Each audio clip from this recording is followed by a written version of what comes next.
Hey everyone.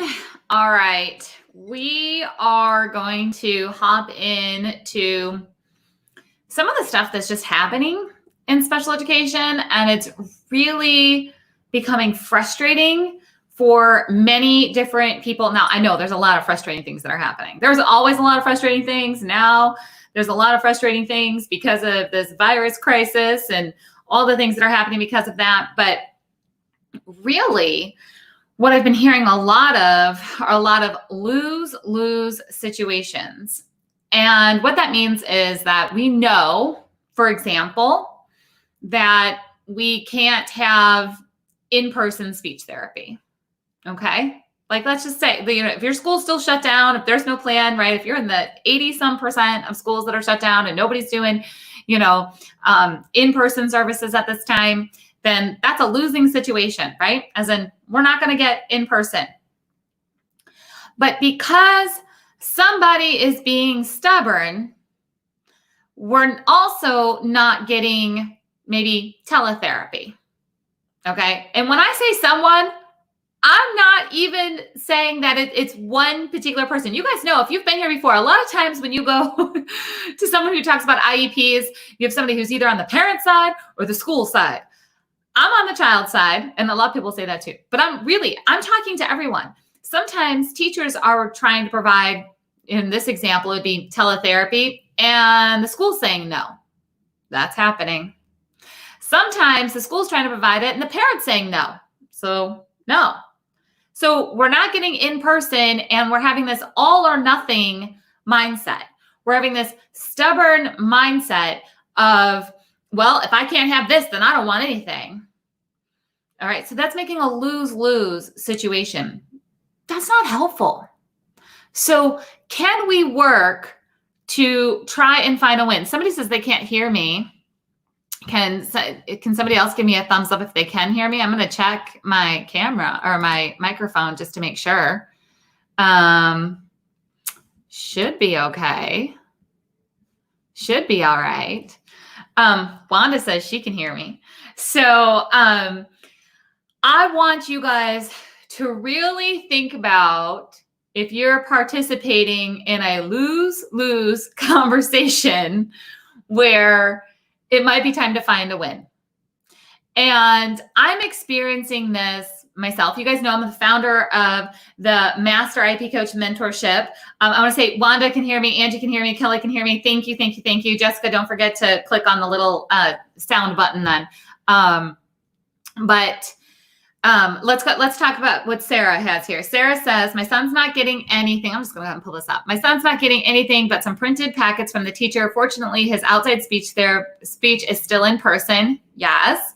OT and PT is starting back up this week, but nothing from school.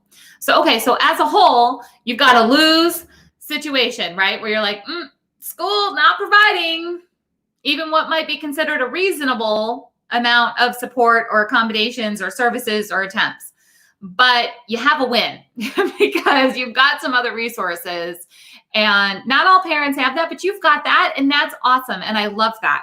Here's what I would love for you to make sure that you're getting, and I'm sure your outside therapists are doing this. Make sure that they're taking really awesome data of what's happening and what they're working on and how that's all going, because you're going to need that updated data so the school, when they do get back in a session, understand where your child has made progress, what they need to work on, and you may be tweaking IEP goals into a new direction based on what your child is accomplishing right now. That could be a win that you can have. Okay, school who's not providing things. And I say school because I really don't know teachers or therapists who are employed by the school who don't want to be helping.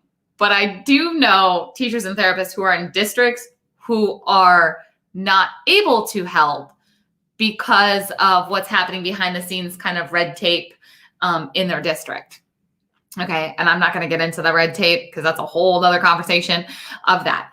But Sarah, could we look at this as a win of you being able to take this information and communicate? So you're not getting anything from the school, but are you able to communicate with the school? Some schools are being told not to communicate with parents.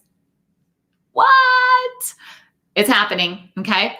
So are you able to communicate with the therapist? Are you going to be able to give some updates? Can you set maybe not a full IEP meeting, but can you set up a progress meeting, maybe with your son's therapist, so that you can give an update?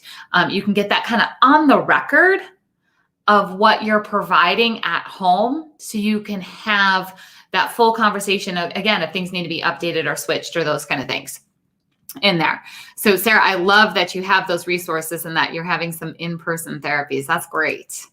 So here's what's happening when it comes to this lose-lose situation too, when it comes to something like placement changes or transitions or paperwork that needs to get done.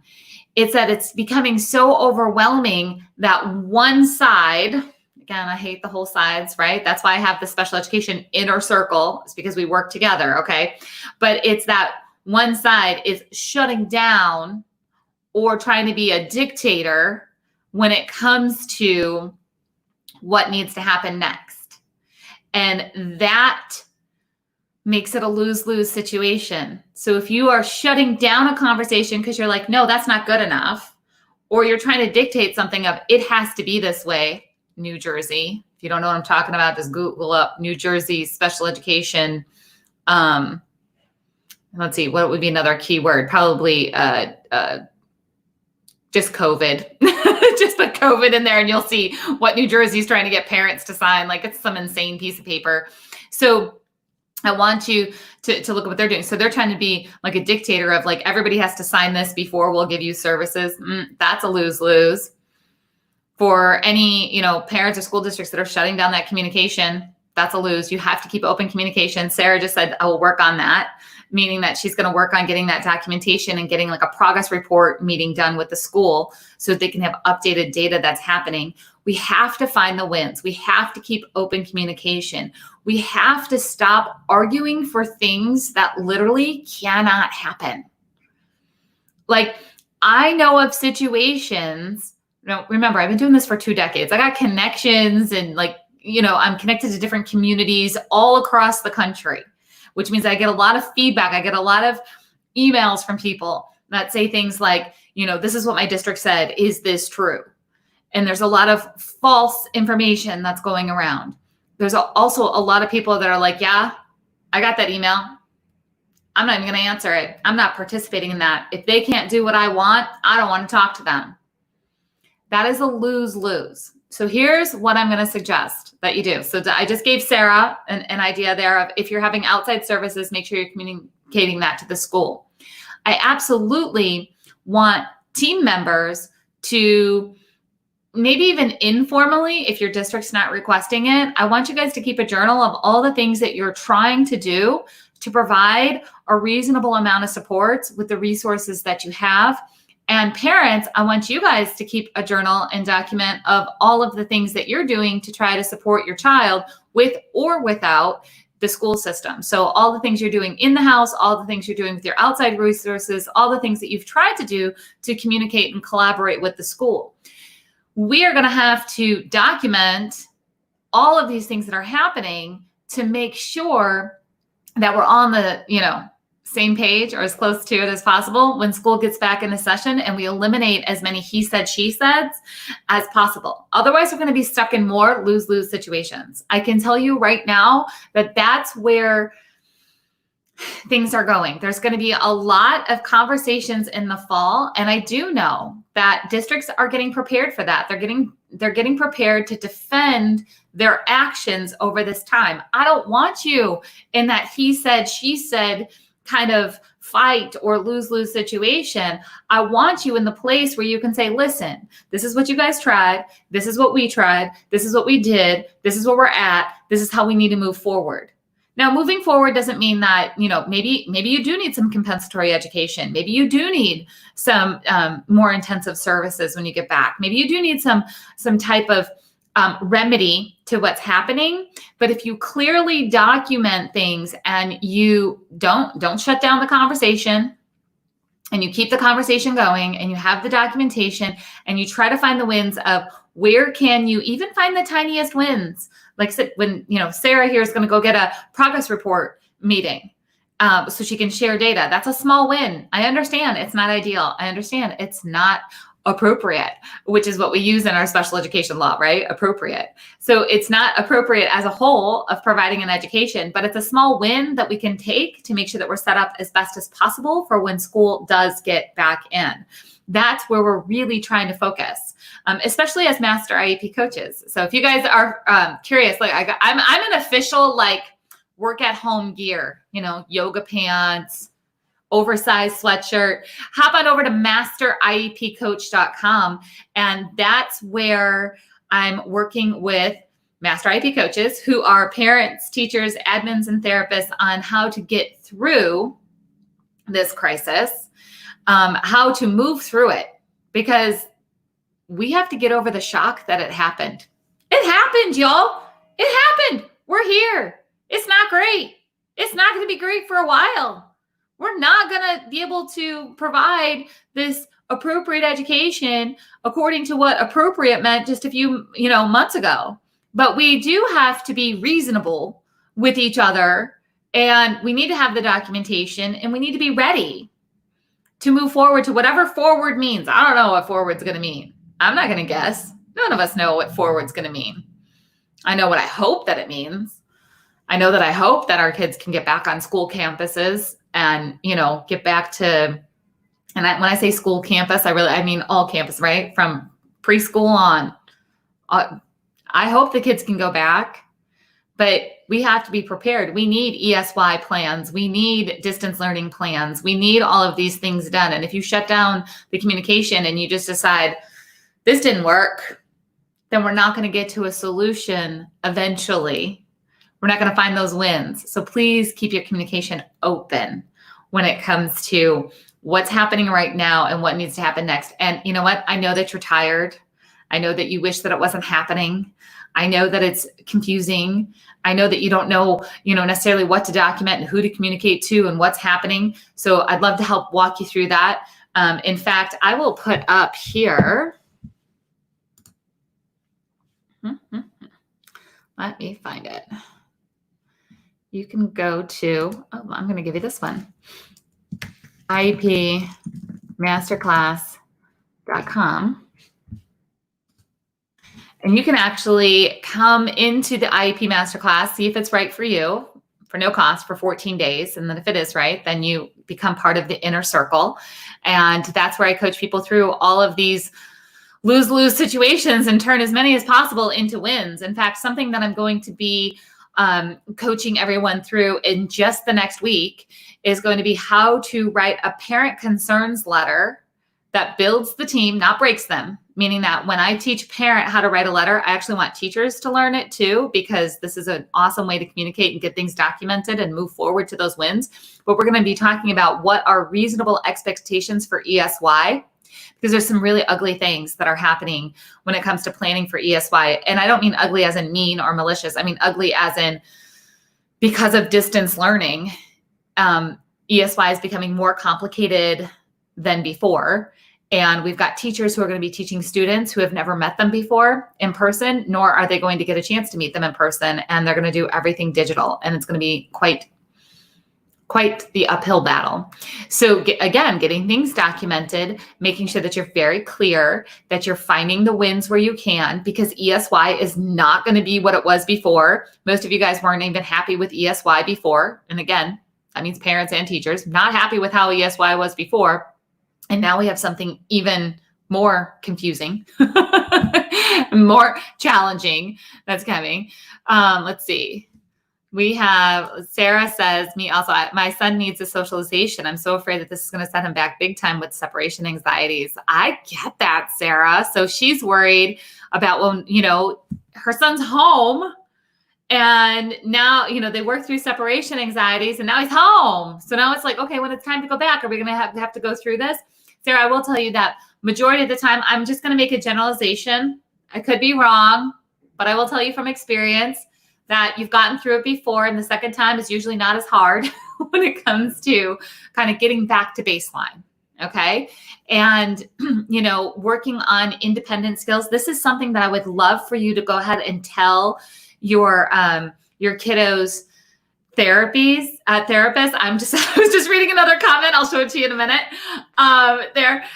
If you share this with your therapist so they can help to continue to work on independent play and give you some ideas on how your child can be more independent in the house instead of codependent on you. So it's not the same, of course, as being totally separated, but is there a way to maintain some of that independence inside of the home? So maybe that separation is a little bit smoother when that time comes.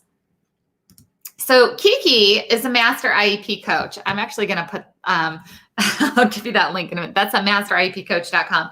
Kiki says, ESY can go bake some cookies. I hate it. So let me just share with you what go bake some cookies means. I know it's completely ridiculous. It's okay. I mean, it's Tuesday afternoon and we're all like done with the virus, right? Like we're done. So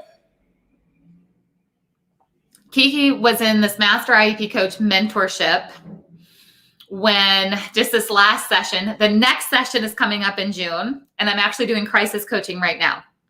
However, when all of this crisis hit, there were a lot of people that were angry in the way of like getting ready to sue the district, or districts getting ready to like legally fight back for parents who are coming after them and parents who want to come after the district. And there's like all of the world falling apart. At that time, we're still in shock, right? We're still in shock of like, oh my gosh, everything just shut down. And oh my gosh, what's going to happen? And oh my goodness. And oh my goodness. Like we're all in this like huge, huge shock. In the meantime, as we're trying to figure out like, are we going to be safe and healthy? And what do we need to do? And how is everybody going to be okay? And how are we going to like figure this out as like human beings? And then there's people out there that were looking to like, and I'm going to sue the school district in the middle of like the initial shock. And I was like, they just need to go bake some cookies and then we will get to the next part. Okay. Just something I kind of randomly said in our mentorship of like, listen, we need to put things in perspective, and IEPs are super important. My entire world, my entire life revolves around being obsessed with IEPs. But right now we don't need to be talking about suing the district. This was like a month ago. They just need to go bake some cookies and then we'll get back to IEPs. So that's our saying for her class of the Master IEP Coach Mentorship. We keep it real. We keep it real in the Master IEP Coach Mentorship. You know what? We are not people who, really, hang on, I'm finding something for you guys, who are really focused on like, we're going to fight for an appropriate IEP and I don't care who I steamroll in the process. That's not what a Master IEP Coach does. No. A Master IEP Coach works on designing IEPs for the real world. It is a program where parents, teachers, admins, therapists, basically, if you sit at an IEP table, or if you want to sit at an IEP table, you can become a Master IEP Coach. And a lot of Master IEP Coaches are already employed by school districts, and they're using the Master IEP Coach mentorship skills. They're called our methods, our Master IEP Coach methods, to improve their current role. And then also Master IEP Coaches build their own consulting practice so they can be a Master IEP Coach in their community. So they might help parents, they might do professional development trainings, they might create online trainings, they can do all different things. So Master IEP Coaches, though, we are the idea bringers, solution finders, community connectors, team builders. We're the people that you want at the IEP table. You want to talk to us because we're not going to just throw down the law book and say, this is how it is, because we do truly work to individualize every program. And remember, an IEP has the minimum of what a child needs to learn during those 12 months that IEP is in effect. That's a minimum. And Master IEP Coach can help work on the entire program. That's more than just the paperwork to help ensure that a child's getting that whole experience at a level that's different than just the basics. So if you have questions about that, jump over to Master IEP Coach. And again, I want to, let's see. Oh, I'm going to go ahead and pull this one up here too with Sarah. And Sarah, thanks for being here today. It's nice hanging out and chatting with you. I don't know, Sarah. I just know Sarah from here right now, but Sarah's speaking out loud what a lot of you guys are thinking. So, Sarah says, our district doesn't offer ESY unless they truly think the child needs it. And then it's just 30 minutes for 6 days for the whole summer. What? Okay. Oh, shoot. You know I'm going to have to teach you guys something right now. All right, here it goes. ESY is extended school year. It does not just stand for summer school. Okay, so there's number one. Some of you guys just went, what? Okay, listen, ESY can happen at any time in the school year. It's anything that happens outside of normal school hours. The other thing is ESY is supposed to be customized and individualized for a child, just like the regular school year. Some of you guys just went, what? Some teachers watching this just went, no way. Yes. So when I was a teacher, so you guys know, Katie says, yes, a free lesson. I know I can't help myself today. I'm in teaching mode because I just went and taught. I just showed you guys about the IEP Master Class. I was in there teaching today. I just told you about the mentorship. I was in there today. I told you about Master IEP coaches who are available. I was in their network today. I've just been, today's teaching day. Tuesdays are teaching day. And so, so you guys are getting you're getting the leftovers. I'm still on my teaching high. Okay. So ESY is supposed to be customized. All right. Now, when I was a teacher, again, I was saying, you guys know I have a brother with Down syndrome. He's 42. He's awesome. I'm going to post a picture of him in his Chicago Bears mask that he has because he's a sports guy. So he's super cute. And so I have a brother who's 42 with Down syndrome. And then I was a special education teacher. And so I know what it's like to teach ESY. Our district's ESY was 6 weeks. It was 4 days, Monday through Thursday, and it was from 8 to 12. I knew nothing about ESY being more than summer school or being customized. I mean, I know they had their individual IEPs. My students had their individual IEPs. That part, I was like, okay, what are they working on? What are they working on? Because I had kids in my summer school classroom that were not my kids during the school year. So, okay. So was I individualizing as in I had their individual IEPs? Yes. But I had zero knowledge of ESY being more than summer school and being customized. Zero. Guys, I have a bachelor's degree in special ed. I have a master's degree in special ed. I have 5 different teaching certificates. They label them different now in Illinois. But at the time, it was 5 different teaching certificates in special ed in Illinois. I had no idea. I teach in the Master IEP Coach Mentorship things like this, the nuggets that can make a difference. I have administrators in the mentorship. I have teachers who are in the mentorship who have been teachers for 20 years, and they said, we had no idea. Then they say, we didn't believe you. So we went and we asked our district. They told us you were right, that they just don't offer it because then more people would ask for it. What? Yeah, that's what happens. That's exactly what happens. So teachers that have been teaching for 20 years, administrators who are running the programs, they've never even heard some of this information that I just told you. It's not because they didn't want to serve your child. It's because who teaches it? You would think, well, doesn't the college teach it? I had one law class, PL 94, 142. You know what that was? That was the old school code for IDEA law. That's how old I am. Okay. When it was, so IDEA law is the nationwide federal law that says your child gets a free and appropriate public education to meet their unique needs and prepare them for further education, employment, and independent living. That's the purpose and findings. Okay. Besides from knowing some of the big regulations, some of the big things in there, and then like learning it so you can pass your test as a teacher, people don't teach you. As a new teacher, I walked in and I had a classroom with, by the way, had like 0 supplies in it. And I had a bunch of IEPs and a milk crate. And it was like, good luck kind of thing. Nobody walked me through that process. And you're thinking, well, that was just your district or your admin should have done better or whatever. Guys, I work with school districts right now who have no idea. The only reason that I know some of these nuggets, and by no means am I going to say that I know every little nugget that's out there. All right. But in the Master IEP Coach Mentorship, I teach you a ton of information and I teach you how to find the stuff you need. I'm constantly working on finding the loopholes and finding the collaborative ways to make IEPs work for individual students. in there. Okay. But nobody is teaching this stuff. Oh gosh, I'm going to tell you one more story and then that's it. I'm going to go. Because I've literally, Kiki says, oh my gosh, did you start teaching in Florida? Because that's what it sounds like. No, but I did teach in Florida. I did. I taught in Florida, in Jacksonville. Actually, President Bush on 9/11 was about a mile from my house. So I was right in the heart of teaching in Florida in the middle of chaos when things were shutting down in a military town. I was. So, no, Kiki, I started teaching in Illinois, which by the way, is the most corrupt, bankrupt state ever. I'm not getting into politics. I'm going to stop right there. Okay. Sarah says, how do I get our districts to begin ESY? We're in a rural county in Tennessee. I love Tennessee.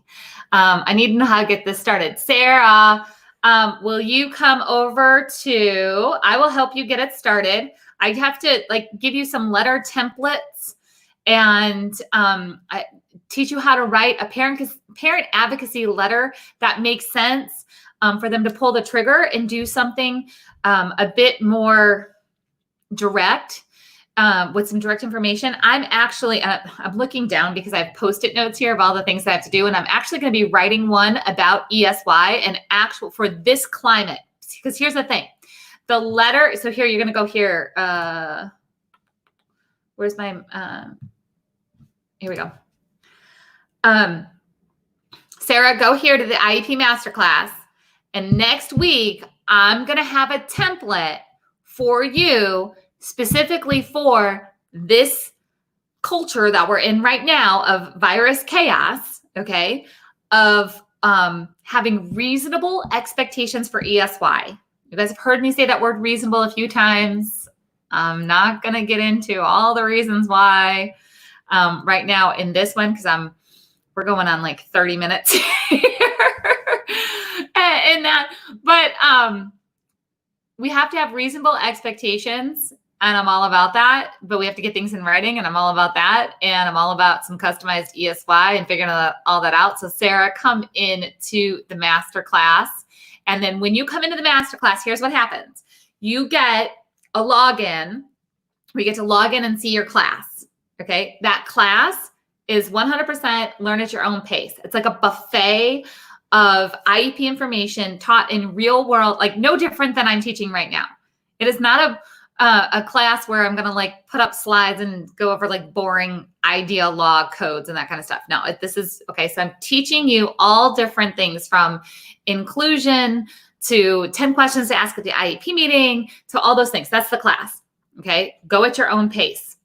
Then every week I'm doing hot topics and Q&A.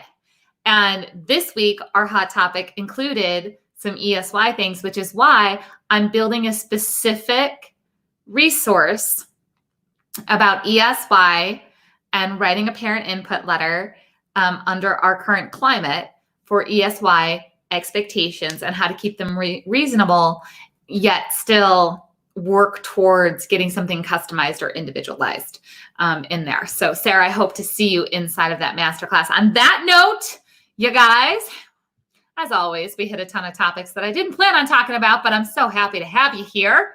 I'm excited to see what happens next in special education. And some of you guys just went, that's crazy. I know. I'm a complete geek when it comes to IEPs, special education, and building programs that work, and everything has fallen apart, which means that we have an opportunity to put it together better than ever. So it truly is an opportunity. We do not have to go back to the way that things were. We can put things back together in a much better way. I hope to see you guys inside of the masterclass or the Master IEP Coach program, either one of those. If you have questions about those or what the difference is, just let me know. But I can tell you basically, if you just want to know all things IEPs for your family or your students, you're just just teach me all the things for me because I need them. That's the IEP Masterclass right there, okay? If you are I want all things IEPs and I want to help other people, then you become a Master IEP Coach. So one is for yourself, and the second one is for yourself and you want to work towards helping other people. You either want to improve your current role because you're employed by a district, or you want to create your own consulting practice and work helping parents or helping school districts in that way. So that's the difference between the two. One is just for you. One is for you to learn and help others in there. All right. Kiki said there's a silver lining in this. Yes, there is. Yes, there is. All right, guys. I'll talk to you soon.